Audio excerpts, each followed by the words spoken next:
Charlie, meanwhile, has motored further along the historic harbour side in search of a lift to one of Portsmouth's more forbidding landmarks. Must be Mark. Hello, Charlie. Nice to meet you. Hello, lovely to see you. Step on board. Charlie's off to visit one of the 4 Solent Forts, built in the 19th century to protect the port from sea attack and bombardment. So what are these forts? Well, they were put in place by Lord Palmerston against the possible threat of Napoleon III. Full 360-degree firing batteries designed to repel the French. We were that worried about the French invading then? Very much so. Lord Palmerston felt if Portsmouth fell, the rest of the country would follow. They had to protect Portsmouth, and that was at all costs. Do we have any historical evidence that old Napoleon was attempting something? Sadly not. It looks like we look back on the history books and he never intended to, so they got the lovely nickname of Palmerston's Follies. Prime Minister Palmerston had passed away by the time the forts were eventually completed in 1880, and although they were fully manned and armed, they were never actually used in anger. That's one of the forts there. That's right, that's Spitbank Fort right there. We've converted that into a luxury hotel. Well, I think we might stop off there on the way back. Glass of champagne? The forts were deactivated after World War II and eventually closed in the 1960s. Charlie's heading for Horse Sand Fort, which, closed to the public, remains very much as it was. Forbidding. Yeah, this is fascinating for someone like me. We love our antiques to be untouched. You've come to the right place. Yes, 1967 was the last time this fort was occupied. And we're looking now to convert it into a living museum. We're looking to have all of the different cannons, the different era, right through to... And cannons out of each of these portholes. That's exactly right.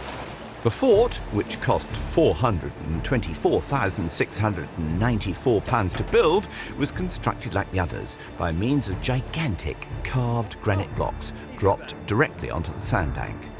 Is it one of those don't look down moments? Yeah. Think light thoughts. That's why I didn't have breakfast. The first blocks were placed by divers, then gradually built up above sea level.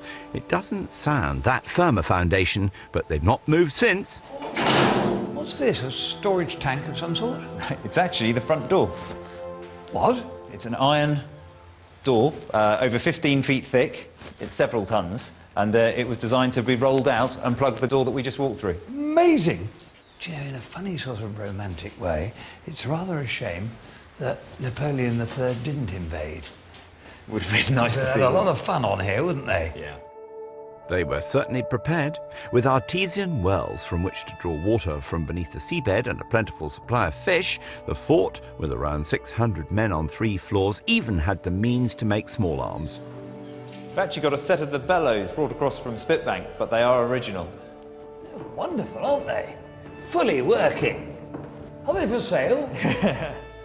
Although the forts never saw action, the deterrent they provided to any would-be invader was undeniable. What sort of range would that travel, do you know? Up to a mile. Up to a mile? Yeah. Any accuracy?